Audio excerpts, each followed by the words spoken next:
I had somebody slide into my DMs asking me today, I need some help. I'm trying to balance out my gut health. Any tips or suggestions on things I should eat or take?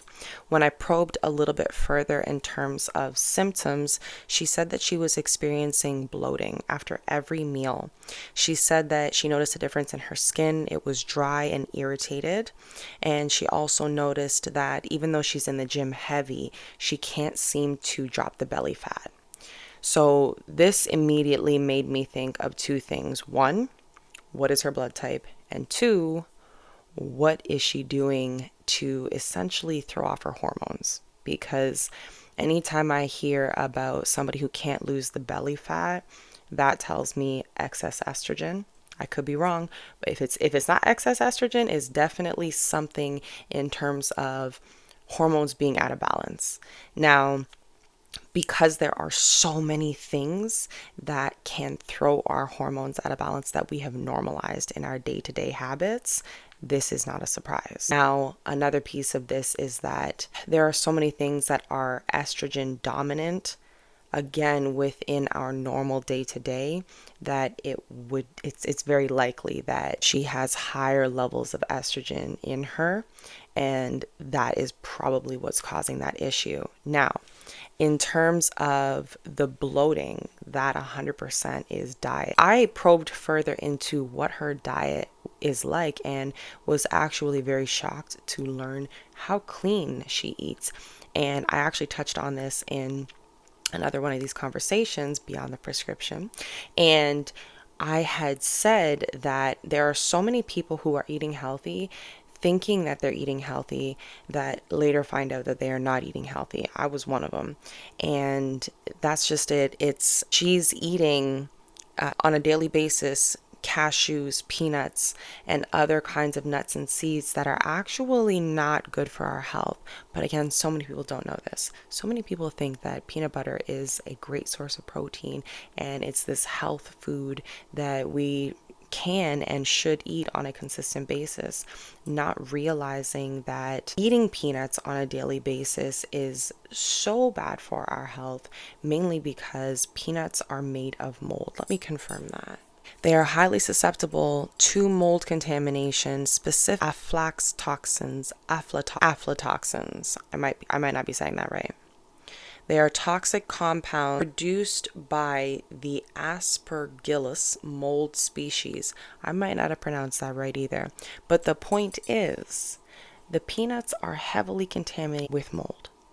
And we're all out here eating peanut butter like it's water. And that might be a little dramatic, but I think it's actually a pretty fair statement. Like, people are really out here eating peanut butter on a very consistent basis. And I need them to not be. Almond butter, too, that's another one. We think the almonds are good for us. They're not.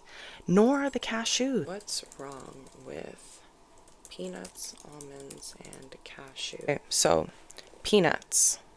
High in aflatoxins, high in lectins and phytic acid, inflammatory. There you go. She asked why she's feeling bloated. There's the answer right there. Almonds, high in oxalates. Ooh, oxalates, we'll get into that conversation. Pesticide exposure, difficult to digest. Makes sense, like peanuts are.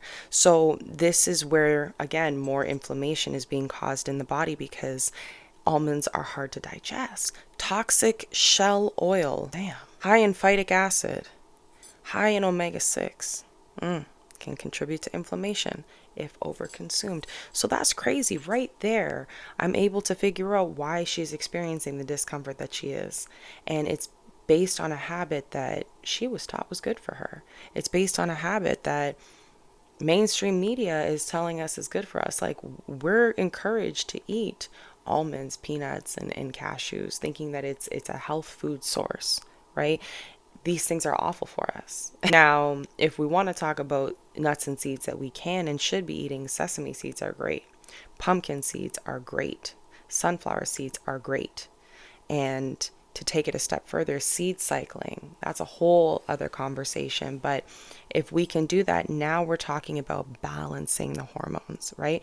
There are foods, there are methods that we can incorporate daily that help balance our hormones, and understanding that we are exposed to so many things on a daily basis that are throwing our hormones out of balance, that we actually need to be intentionally taking these steps and doing the things that do balance the hormones. So to circle back to her question here, she had asked specifically any tips, any suggestions, any ways to ease the bloating. So I did immediately go to elimination, right? What immediately needs to be eliminated from the diet? Let's start there. But the next step was, for somebody who actually eats very intentionally and very clean, like she is sourcing her eggs at the farm, her butter at the farm, her meat at the farm, her honey at the farm. Like she's eating super clean. And what I mean by that, for anybody who doesn't understand, she's not going into the grocery store and getting her meat or her butter or her eggs there. And the meat, the butter, and the eggs that are at the grocery store are contaminated, I would say, more so with hormones than anything. That concerns me. When you understand how this system works, in order for them to keep up with demand, you've got to pump these animals full of steroids to make them produce at a certain rate. And so the hormones that are going into the livestock, those hormones are then ingested by the person who consumes that animal that was injected, right? So if that chicken receives steroids, that chicken breast you eaten got them steroids in it still, right? So she's not even doing that. She's not even exposed to that. She's getting the clean meat and she's still experiencing this. So I immediately went to blood type, right? I'm like, do you happen to know your blood type? She did. Most people don't when I asked that question. She knew her blood type, and so I was able to guide her into my community, Sovereign Sanctuary, my school community. And on there, I actually have food guides. I break down the foods to eat, the recommended foods and the foods to avoid for each blood type, as well as highlighting the foods that are high in oxalates that we need to be mindful of consumption with. And so with the food guides, she was actually super discouraged. Obviously grateful for the interaction, but it was just super discouraging for her to discover how much we've been lied to, right? All these years we go to school, and she touched on this, and this is something that heavily resonates with me because I have a 12-year-old who I have never entrusted that system with. I'm good. You don't need to indoctrinate my babes. I'm good to teach him to think for himself, right? And part of our school curriculum is understanding, how do we nourish this vessel? Like, how do I give this body what it needs on a daily basis to stay healthy, to live optimally, right? We're not trying to live forever. We're just trying to have, sorry, let me reframe that. We're not trying to live forever, but while we're here, our quality of life, top tier. Yeah. So with that being said, that means we have to be intentional about what we put in and on our bodies. So she felt super discouraged just to see how much we've been lied to, right? Because we were given a food guide, right? We were indoctrinated with a food guide at a young age in public school. And when you go back and look at that food guide today, you realize it was really leading us astray. And on purpose. That's the part, right? So to learn it properly, to understand how food works together, right? It is an art. My girl said to me the other day, food is an art. It is. And it is overwhelming, but the food is one of the essential puzzle pieces. And so, along with your minerals, when you learn how to combine the foods properly, when you learn how to give your body the environment that it needs to thrive, you begin to see this journey for the gift that it is. It is a privilege to be able to nourish my body. It is a privilege to participate in wellness. And when you see it as a privilege rather than a chore, you'll start to see the simplicity in it. You'll start to see the beauty in it. How it all comes together, how it all fits together. So I encourage you to look at every aspect of this, how we're combining the foods. What is your body? What is your blood type? And what minerals am I deficient in? What minerals do I need?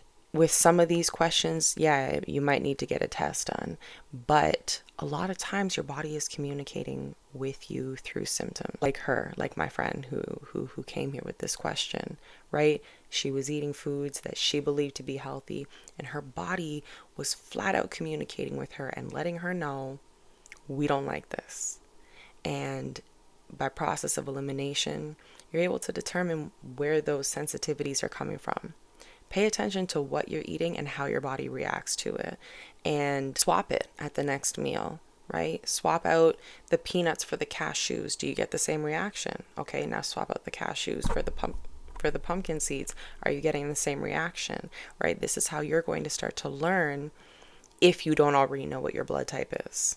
And again, everybody is different. Every body responds different. And so, for example, both my mom and I are A's. Although I am an A blood type, there's a lot of foods that I can tolerate that she can't. And that might just mean that we're having a different kind of reaction, right? That doesn't mean that my body agrees with it just because it's not showing up in the same way that it shows up in her. So many different factors, but learn your body and take advantage of this privilege to learn your body.